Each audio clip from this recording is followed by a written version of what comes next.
안녕하세요. 남편과는 결혼한 지 10년이 되는 여성입니다. 사랑스러운 초등학생 딸과 함께 매일을 알차게 보내고 있어요. 오늘은 저와 딸이 겪었던 이야기를 해보고자 합니다. 이제는 차분하게 말할 수 있지만 당시에는 정말 큰일이었어요. 어쨌든 잘 들어주시면 감사하겠습니다. 어느 날 학교에서 돌아온 딸이 저에게 제대로 인사도 하지 않고 바로 방으로 들어가더니 나오지 않는 일이 있었어요. 평소 같으면 손을 씻고서는 배가 고프다며 과자를 찾는 아이인데 학교에서 무슨 일이라도 있었나 싶었죠. 걱정이 돼서 어떻게 하고 있는지 보려고 해도 방문을 걸어 잠그고는 좀처럼 나오지 않더군요. 저는 불안해졌습니다. 괜찮아? 무슨 일 있었어? 물어봐도 아무 대답도 없고 이제 어떻게 해야 하나 생각하고 있었는데 방 안에서 훌쩍이는 소리가 들려왔습니다. 딸은 방에서 울고 있었어요. 저는 뭔가 큰일이라도 난지 알고 방문을 두드리며 필사적으로 딸에게 말을 걸었습니다. 그러고는 조금 있자 방에서 딸이 나오는데 눈이 빨개져서는 퉁퉁 부어 있었죠. 딸의 그런 얼굴을 보니 무슨 이유로 그러는지는 몰랐지만 저까지 눈물이 날 것 같아 애써 마음을 진정시켰습니다. 일단 딸은 안 치고 왜 울고 있었던 건지 이유를 물었어요. 그러자 딸은 충격적인 이야기를 꺼냈습니다. 아빠가 엄마 친구랑 껴안고 있었어. 차 안에서 그랬어. 그게 무슨 소리야? 예상하지 못한 대답에 머릿속이 새하얗게 되어 말도 제대로 나오지 않았어요. 오늘 친구가 바로 학원 간다고 해서 나도 따라갔거든. 근데 학원 근처에 주차장에 아빠 차랑 똑같은 차가 있는 거야. 그래서 혹시 우리 차인가 하고 봤는데 아빠가 차에 앉아있고 그리고 거기까지 말하고서 딸은 또다시 엉엉 울기 시작했습니다. 딸이 이야기를 정리하자면 남편은 제 친구 중 누군가와 바람을 피고 있는 것 같았어요. 집에 놀러 왔을 때 본 아줌마라고 하니까 틀림없었죠. 이제까지 남편이 바람을 필 거라고는 상상도 해본 적이 없었습니다. 무엇보다 어린 딸이 그런 장면을 보았다는 게 너무 속상했어요.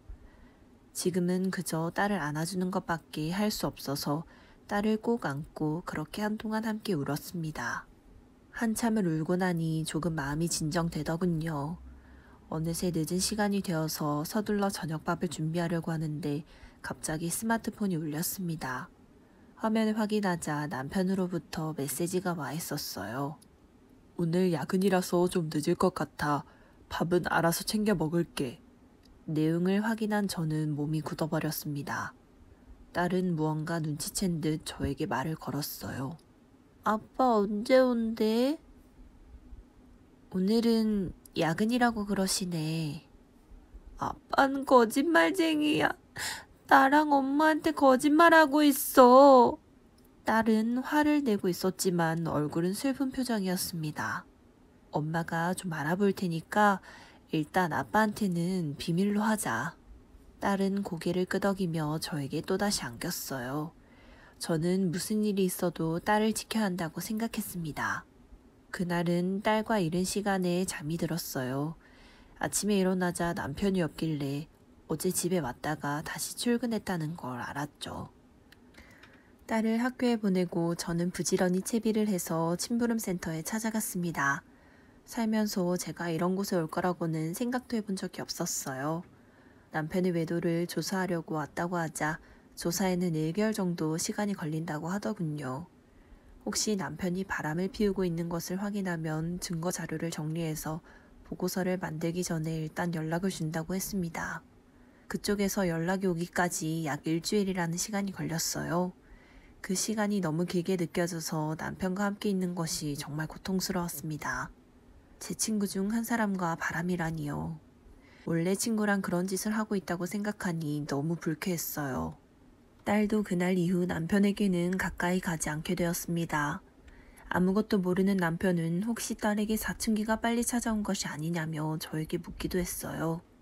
딸이 남편을 목격한 날 이후 저에게 생긴 가장 확실한 변화는 남편의 모든 것이 다 혐오스러워졌다는 사실입니다.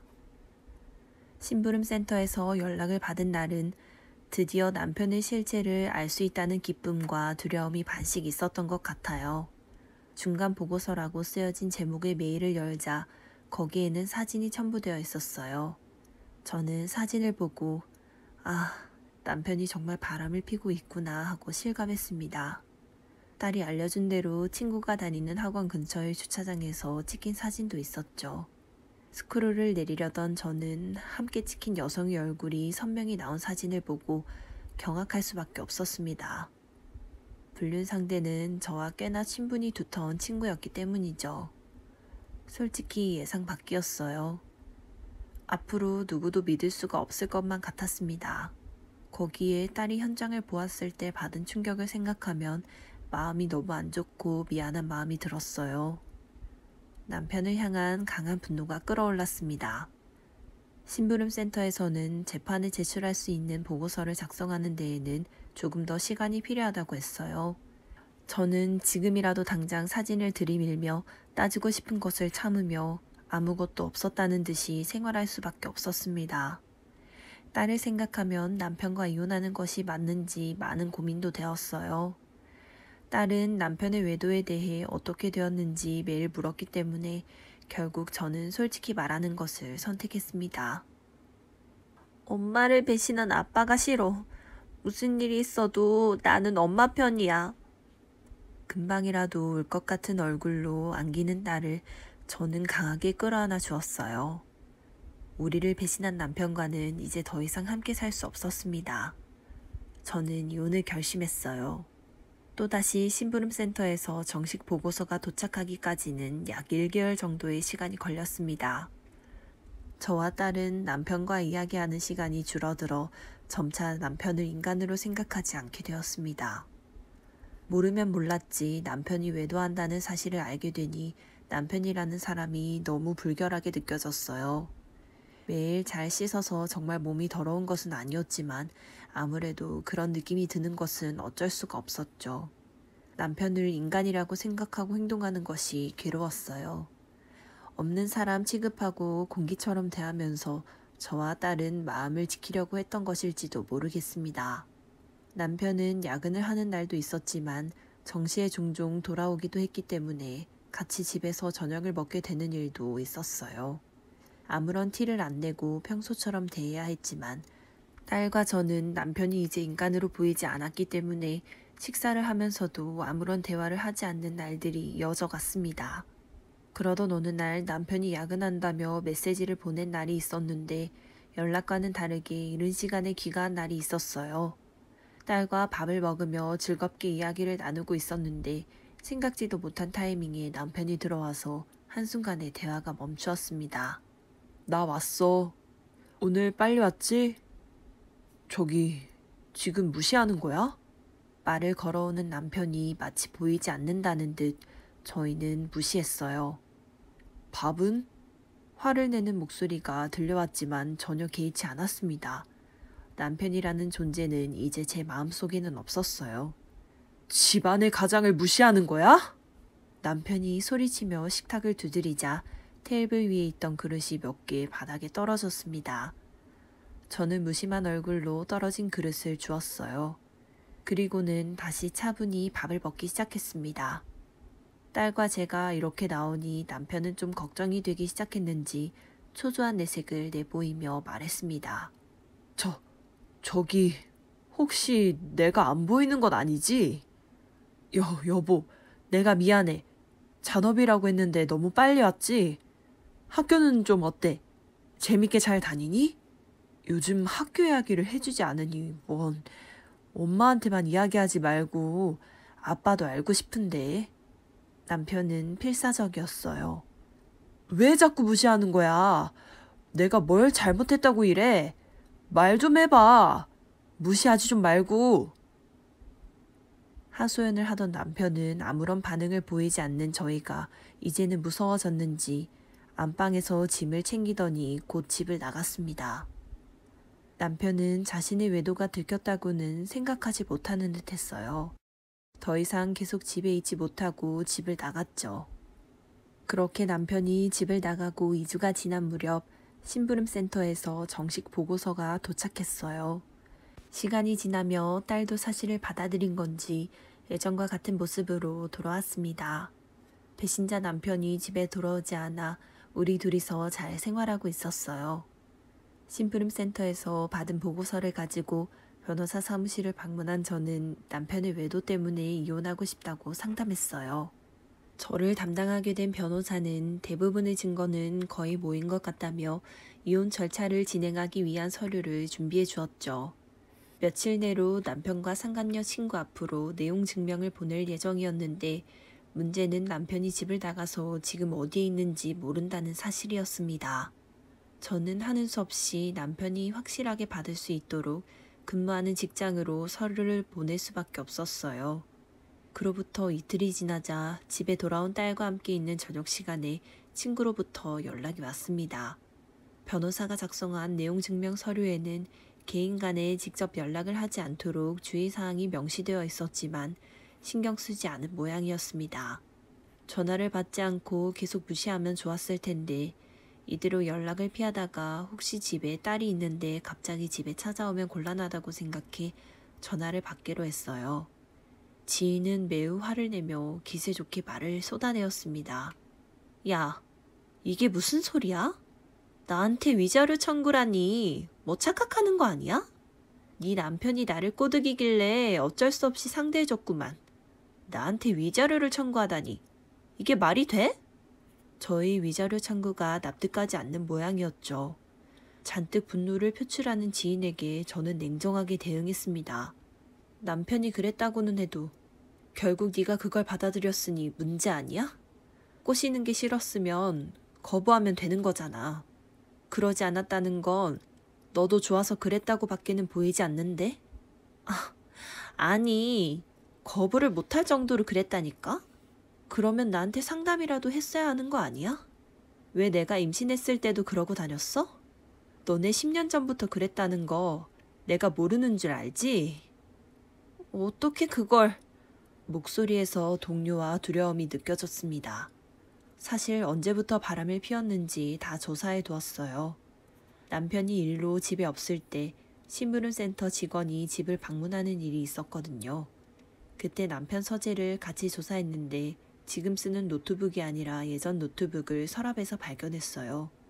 컴퓨터 데이터를 복원해준다는 곳에 가져가서 데이터를 복원하자 상간녀 친구와 찍은 사진이나 메일 기록이 나와서 두 사람이 오래전부터 만나고 있었다는 사실도 알 수 있었습니다. 당황하는 친구에게 그 일을 설명하자 친구는 갑자기 전화 너머로 울음을 터뜨렸어요. 미안해. 이제 진짜 안 만날 테니까 네가 이제 괜찮다고 할 때까지 사과할게. 네가 하라는 건 뭐든 할게. 그러니까 위자료만큼은 어떻게 안 될까? 위자료를 없던 일로 해달라고 부탁하는 지인에게 저도 모르게 언성을 높이고 말았습니다. 나는 이제 2번 다시 너 보고 싶지도 않고 그럴 일도 없어. 둘이서 10년을 속여왔는데 없던 일로 해달라고? 그렇게는 못하겠는데? 그러자 친구는 더 크게 울며 묻지도 않은 이야기를 털어놓기 시작했어요. 제대로 말을 못했지만 아빠 간병 때문에 나 정말 힘들어. 엄마도 일할 나이도 아니시고 내가 생활비 벌어서 부모님을 모셔야 되는 상황이거든. 정말 미안한데 위자료는 내가 낼 여유가 없어. 사과가 필요한 거면 앞으로 평생 너에게 사과하면서 살아갈게. 위자료 말고 다른 방법은 없을까? 우리 대학생 시절부터 사이 좋았잖아. 진짜 부탁할게. 용서해 주라. 내가 임신했을 때 남편이랑 바람을 펴놓고서는 용서해 달라니. 사람을 무시해도 정도가 있지. 우리 가정이 이렇게 깨질 때까지 너 하고 싶은 대로 해놓고서는 너네 집 사정이 힘들다는 걸 알아달라고? 위자료 때문에 부탁하는 거라면 네가 잘못하는 거야. 네 말대로는 못하겠다. 나도 끝까지 위자료 받아내야겠어. 전화 너머에서 들리는 친구의 울음소리를 듣고 있자니 기분이 나빠져서 저는 곧 전화를 끊었습니다. 그날은 기운이 쭉 빠져서 쓰러진 것처럼 계속 누워있을 수밖에 없었어요. 이후 친구에게서 연락이 오는 일은 없었습니다. 딸은 저의 모습을 보고 놀라서는 저녁거리를 산다며 마트에 다녀왔어요. 내일은 토요일이라 학교도 안 가는데 내가 엄마 하루 종일 간병해 줄게. 다정한 딸의 말에 감격한 저는 그만 눈물이 터져버렸습니다. 남편과의 결혼은 후회하지만 딸이 제 곁에 있어서 정말 다행이었어요. 제가 우는 모습을 본 딸도 같이 눈물을 흘렸습니다. 그렇게 저희는 밥도 먹지 않고 그냥 계속 누워서 잠만 잤어요. 다음날 어제 한참을 울었더니 개운한 기분이 들길래 둘이서 성대히 아침을 만들어 먹고 있었는데 갑자기 현관문이 열리는 소리가 들려왔습니다. 모르는 사람이 우리 집에 침입한 건 아닌지 생각한 순간 거실 너머에서 남편의 모습이 보였어요. 남편은 2주 전에 만났을 때보다 얼굴이 많이 말라 있었습니다. 언뜻 봐서는 누구인지 알 수 없을 정도로 수척해져 있었죠. 아빠야? 딸이 인상이 많이 변한 남편을 보고 묻자 그는 갑자기 흐느끼기 시작했습니다. 나야, 아빠. 아빠야. 아빠를 못 알아보고 그래. 딸은 눈을 크게 뜨더니 몸이 굳었어요. 잠시 정막이 흐르자 남편이 다시 말을 꺼냈습니다. 변호사가 보낸 내용 증명 그거 봤어. 미안했어. 사과할게. 이제 2번 다시는 당신 친구랑 안 만날게. 위자료든 뭐든 돈이 필요하면 다 줄게. 그러니 이혼만큼은 안 하면 안 될까? 그 이야기 하려고 오늘 온 건데 남편은 이혼은 하기 싫다며 저에게 애원하더군요. 우리 딸 아직 초등학생이야. 아빠가 커가는 걸 봐야 하지 않겠어? 당신은 나를 경멸하고 있을지도 모르겠지만 내가 앞으로 평생 사죄하며 살게. 변한 모습 보여줄 테니까 이렇게 부탁할게. 이혼만큼은 다시 생각해줘. 말이 끝나자마자 남편은 거실 바닥에 무릎을 꿇었습니다. 저는 그 모습을 보고 순간 처음 보는 어떤 더러운 물체가 저한테 말을 걸고 있는 것처럼 보였어요. 한번 남편이 인간으로 보이지 않기 시작하니 이제까지처럼 사는 것이 도저히 불가능했습니다. 딸도 남편의 외모가 많이 변한 탓인지 모르는 사람을 보는 눈으로 남편을 보고 있었어요. 이제 와서 이혼만큼은 다시 생각해달라고 말해도 저는 그걸 승낙할 생각은 전혀 없었습니다. 미안하지만 나랑 우리 딸은 당신을 인간이라고 생각할 수가 없어. 그게 무슨 소리야? 그 말 그대로야. 남편으로서도 아버지로서도 아니 그 이전에 인간으로서 당신을 볼 수가 없어. 아무리 그래도 그 말은 좀 심하잖아. 남편은 조금 화가 난 것처럼 보였지만 저는 조금도 신경 쓰지 않고 말을 이어나갔어요. 우리가 어떤 마음이었는지 왜 이렇게 된 건지 아직도 모르겠어? 10년이야, 10년. 그렇게 바람을 피우면서 나랑 딸을 속인 사람이 지금 너무 심하다는 말이 나오니? 그러니까 그건 진짜 사과할게. 정말 많이 반성했어. 이제 2번 다시는 당신 배신하지 않을게. 그렇게는 못해. 그 세월을 속고 살았는데 이제는 못 믿어. 혹시 같이 산다고 생각해도 나랑 딸은 이제 당신을 계속 의심하면서 살 거야. 언제 또 그렇게 우릴 배신할지도 모르는 사람이랑 가족이라며 같이 사는 게 얼마나 괴로운 일인지 생각은 해봤어? 이제 정말 배신 안 할게. 진짜 다시 한번 생각해 줄 수는 없을까? 이제 당신을 인간으로 볼 수 없다니까? 같이 못 살아 이젠. 이혼해 우리. 아니 이제까지 내가 당신들 먹여 살린다고 얼마나 힘들게 일했는데. 바람 피우면서 말이지. 저에게 무슨 말을 해도 통하지 않는다는 걸 깨달았는지 남편은 갑자기 딸에게 말을 걸기 시작했습니다. 아빠가 갑자기 없어지면 외롭지? 아니, 아빠 없어도 엄마랑 잘 살아. 전에는 쉬는 날 그렇게 같이 놀아달라고 그랬잖아. 그랬나? 난 이제 아빠 필요 없는데. 지난달까지만 해도 아빠한테 사랑한다고 그랬잖아. 엄마를 배신한 아빠는 필요 없어. 나 이제 아빠 다시 보고 싶지 않아. 엄마랑만 같이 살 수 있으면 괜찮아. 그러니까 빨리 나가주세요, 아저씨. 엄마가 싫어하잖아. 엄마 괴롭히는 사람은 필요 없는 사람이야. 딸에게조차 말이 통하지 않는다는 걸 깨닫자 남편은 오열했어요. 나는 이제까지 가족을 위해서 일했는데 주말에 딸이랑 논다고 그래서 야근도 한 거야. 이럴 줄 알았으면 바람 같은 건. 울고 있는 남편의 입에서는 저와 딸에 대한 진실된 사과가 아닌 그저 자신에 대한 변명만 가득 나왔습니다.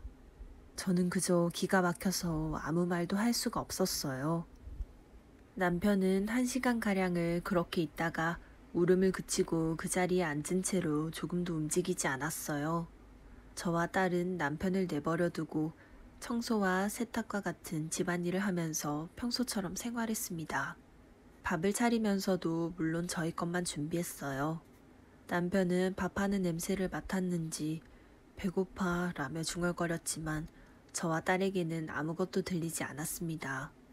밥을 다 먹은 저희는 사야 할 것이 있어서 외출을 했는데 나갔다 돌아오자 남편은 이미 집에서 나간 상태였어요.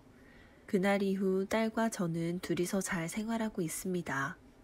이혼은 변호사의 도움을 받아 잘 정리되었어요. 물론 위자료도 제대로 다 챙겨받았습니다. 다만 딸의 친권을 두고 그쪽에서 쉽게 포기하지 않아서 좀 머리가 아팠지만 결국은 저에게 오게 되어서 모든 것이 잘 해결되었습니다. 매달 양육비를 보내겠다는 약속도 있었는데 앞으로는 모르겠지만 아직까지는 밀리는 일 없이 매달 제 날짜에 입금이 되고 있어요. 변호사를 통해서 들은 이야기지만 저희에게 지급하게 된 돈이 큰 부담이 된 모양인지 최근 쉐어하우스 같은 곳으로 집을 옮겨서 매달 힘들게 생활을 하고 있다는 것 같았어요. 힘들겠지만 뭐 다 자업자득이라고 생각합니다. 남편의 상간녀인 친구는 전화로 저와 이야기를 한 이후 그쪽 변호사를 통해서 위자료 전부는 낼 수 없으니 금액을 조정해 줄 수 없겠냐고 요구해 왔어요. 그쪽 사정을 들어줄 마음 같은 건 없었습니다. 제가 타협하지 않고 계속 버티자 지쳐 포기한 건지 아니면 이제 와서 뒤늦은 반성이라도 한 건지 늦게서야 금액을 전부 지급해 오겠다는 연락이 왔어요. 친구는 아버지의 간병을 하면서도 매일 일을 하러 나가는 상태라고 들었는데 그렇게 피곤한 삶을 살게 된 것도 남편과 똑같이 다 자업자득이겠죠. 딸과 저는 홀가분한 마음으로 새 집으로 이사했어요. 전학하고 한동안은 적응한다고 고생했지만 지금은 매일 학교에서 즐겁게 보내는 것 같아서 딸에게 새로운 환경을 만들어준 것도 참 잘한 일이다 싶어요. 남편은 이제 없지만 딸이 어른이 되어 자립할 때까지 제가 제대로 지원을 해주고 싶습니다. 가족에게 배신당한 상처는 평생 마음에 남죠. 용기를 내서 새로운 인생을 걸어가는 사연자분과 따님에게 멋진 미래가 기다리고 있길 바랍니다. 오늘도 들어주셔서 감사합니다. 그럼 다음에 뵙겠습니다.